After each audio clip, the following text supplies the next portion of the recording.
आरोपी लिखा है कि कृष्ण मुरारी पांडे के सहयोग से कृष्ण मुरारी पांडे को हमेशा हमारे नेता राजेंद्र बाबू बड़े भाई की तरह सम्मान दिया करते थे। यानी ये जो पराक्रंतर से लक्ष्य बना करके जो हमला किया गया है और जिसने अपना रक्षा कवच के रूप में जिन दो नामों को इस्तेमाल करके जो उनके छवि मटित पलित किए है वो सीधा सीधी वही है। नहीं तो फिर वो बतलावे कि किसके बारे में ये कहा गया है कि उस शबाब दिल्ली तक पहुंचाते थे। हम तो मान रहे हैं कि हमारे नेता के बारे में है। अगर वो नहीं प्रमाणित करता है तो फिर उस पर कानूनी कार्रवाई हो और उस पर करें, नहीं तो हम कांग्रेस के लोग चुप नहीं रहेंगे। ये पूरे बेरमो विधानसभा में किसी का इतना कोई हक नहीं बनता है कि वो स्वर्गीय राजेंद्र बाबू के बारे में कुछ भी लिखे। उसको कोई हक नहीं बनता है, चाहे वो राम किंकर पांडे हो या उसका बाप हो। हम लोग बिल्कुल बर्दाश्त नहीं करेंगे।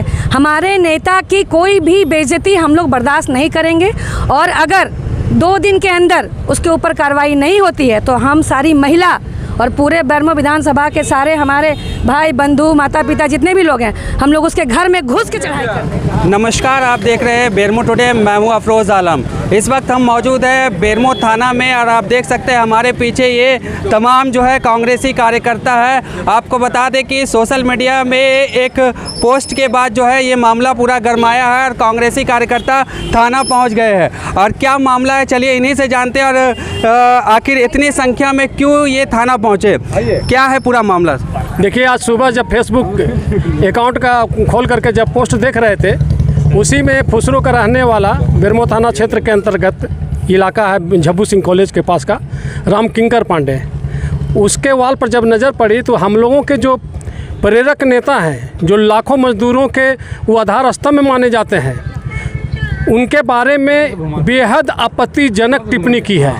उसने लिखा है कि हमारे जो कांग्रेस के जो बड़े नेता हुआ करते थे, मजदूर और राजनीति के जो शीर्ष नेता हुआ करते थे, परम आदरणीय स्वर्गीय कृष्ण मुरारी पांडे के सहयोग से ये राजेंद्र बाबू का बिना नाम लिए पराक्रंतर से टारगेट करके कि ये दिल्ली में जा कर के सभा पहुंचाते थे, बिंदेश्वरी दुबे का धोती करते थे, सर पर कोयला ढोते थे।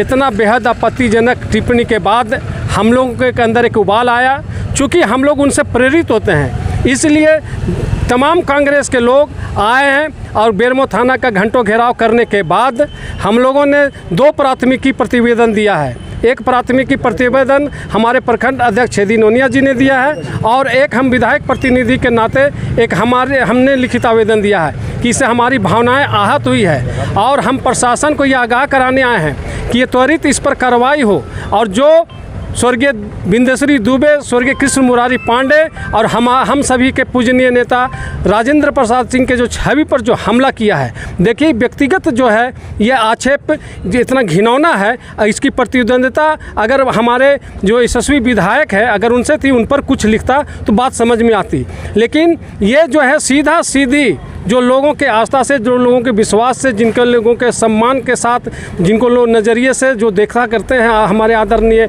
स्वर्गीय राजेंद्र बाबू को, उनकी प्रतिष्ठा के साथ जो खेलने का काम किया है, बिंदेश्वरी दुबे के प्रतिष्ठा के साथ जो खेलने का काम किया है और स्वर्गीय कृष्ण मुरारी पांडे जी के प्रतिष्ठा के साथ खेलने का जो काम किया है हम लोग बर्दाश्त नहीं करेंगे। प्रशासन को हम लोगों ने 2 दिन का समय दिया है। यदि उसकी गिरफ्तारी नहीं होती है तो पूरे बेरमो कोयलांचल का हम कांग्रेस के सिपाही चक्का जाम कर देंगे।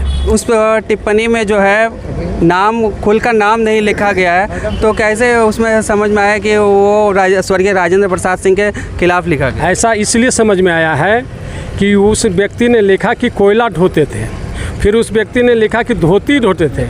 चूँकि 1995 में करगली के सभा में बिंदेश्वरी दुबे जी ने खुले मंच से राजेंद्र बाबू को अपना राजनीतिक उत्तराधिकारी घोषित किया था। फिर उसमें लिखा है कि दिल्ली तक वो दलाली करके बड़ा नेता बन गए। दिल्ली में उस टाइम बिंदेश्वरी दुबे जी भारत के कानून मंत्री थे। आरोपी लिखा है कि कृष्ण मुरारी पांडे के सहयोग से कृष्ण मुरारी पांडे को हमेशा हमारे नेता राजेंद्र बाबू बड़े भाई की तरह सम्मान दिया करते थे। यानी ये जो पराक्रंतर से लक्ष्य बना करके जो हमला किया गया है और जिसने अपना रक्षा कवच के रूप में जिन 2 नामों को इस्तेमाल करके जो उनके छवि मटित पलित किए है वो सीधा सीधी वही है। नहीं तो फिर वो बतलावे कि किसके बारे में ये कहा गया है कि उस शबाब दिल्ली तक पहुंचाते थे। हम तो मान रहे हैं कि हमारे नेता के बारे में है। अगर वो नहीं प्रमाणित करता है तो फिर उस पर कानूनी कार्रवाई हो और उस पर करें, नहीं तो हम कांग्रेस के लोग चुप नहीं रहेंगे। अच्छा, आगे क्या रहेगा आप लोगों का मांग? 2 दिनों का आप लोगों ने समय लिया, उसके बाद क्या रणनीति बढ़? देखिए, हम लोगों ने जो अभी प्रशासन को जो लिखित आवेदन दिया है प्रखंड अध्यक्ष के हैसियत से, जो हमारी पार्टी कांग्रेस के बड़े नेता आदरणीय स्वर्गीय बिंदेश्वरी दुबे जी के बारे में, स्वर्गीय मुरारी पांडे के बारे में जो फेसबुक पर लिखा है, हम कांग्रेस के जन आहत हैं, मर्माहत हैं और उसको खोज भी रहे हैं कि है कहाँ। इस तरह का जो टिप्पणी हम लोगों को नेता के बारे में जो लिखा, वो कहीं न कहीं सर्वनाक है, जिससे पूरा कांग्रेस पार्टी और बेरमो के एक जनता हम लोग उससे दुखित है। और हम प्रखंड अध्यक्ष के हैसियत से उससे टेलीफोनिक वार्ता भी किए। टेलीफोन वार्ता में उसने साफ तौर पर कहा कि फेसबुक है, फेसबुक में हम कुछ भी लिख सकते हैं। तो भैया, फेसबुक में आप किसी नेता के बारे में या किसी व्यक्तिगत के बारे में आप जो लिख रहे हैं, लिखने से पहले आपको सोचना होगा, नहीं तो कांग्रेस पार्टी का एक कार्यकर्ता आपको सोचने पर मजबूर कर देगा। अभी जो हम आवेदन दिए हैं बड़ा बाबू को, और बड़ा बाबू से आग्रह किए हैं कि सर 2 दिन के अंदर उसका गिरफ्तारी कीजिए और उसमें ठोस कदम उठाइए कि वो जो लिखा हमारा दोनों नेता के बारे में, और तीसरा नेता कौन है, तीसरा नेता जो लिखा वो किनके बारे में लिखा, ये जानने का हक हमको है। और इसीलिए हम लोगों ने आज थाना में घेराव भी किया, थाना में घेराव कर आवेदन दिया। आवेदन देने के बाद बड़ा बाबू से हम लोगों का आश्वासन मिला कि 2 दिन के अंदर आपको हम लोग इस पर कहीं न कहीं कार्रवाई कर आपको सूचित करेंगे। अच्छा, कल स्वर्गीय राजेंद्र प्रसाद सिंह का पुण्यतिथि था, 5वां पुण्यतिथि, और अचानक इस तरह का टिप्पणी सोशल मीडिया में किया जाता है, इसको किस रूप में आप लोग देखते हैं? देखिए, सोशल मीडिया प्लेटफॉर्म एक सार्वजनिक प्लेटफॉर्म है, इस पे कोई भी कुछ भी डाल सकता है, नो डाउट। इसमें हम लोगों को कोई संदेह भी नहीं है और हम लोगों को कोई परेशानी भी नहीं है कि कौन क्या डाल रहा है। आप अपनी माँ के बारे में डालिए, अपनी बहन के बारे में डालिए, अपनी बीवी के बारे में डालिए, अपने पूरे फैमिली के बारे में डालिए, हमको कोई आपत्ति नहीं है। लेकिन ये पूरे बेरमो विधानसभा में किसी का इतना कोई हक नहीं बनता है कि वो स्वर्गीय राजेंद्र बाबू के बारे में कुछ भी लिखे। उसको कोई हक नहीं बनता है, चाहे वो राम किंकर पांडे हो या उसका बाप हो। हम लोग बिल्कुल बर्दाश्त नहीं करेंगे।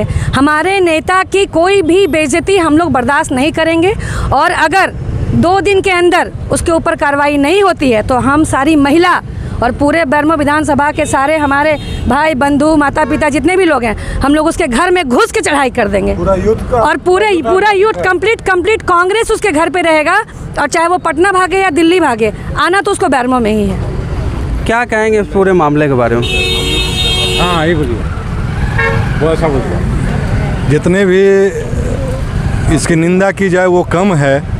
जिस तरह का उसने टिप्पणी की है हमारे नेता के बारे में, हमारे पूजनीय नेता के बारे में, अगर वो हम लोग को अगर आज के जिस इस स्थिति में अगर वो मिल जाता तो पता नहीं उसके साथ जनता क्या करती। इसीलिए हम लोग चाहेंगे कि वो अपने आप पुलिस के पास आकर सरेंडर कर दे, अपने गलती को एक्सेप्ट करे और हमारे नेता से माफ़ी मांगे। तब जाकर हो सकता है हमारे नेता उसको माफ़ करें या ना करें, या नेता के ऊपर डिपेंड करता है।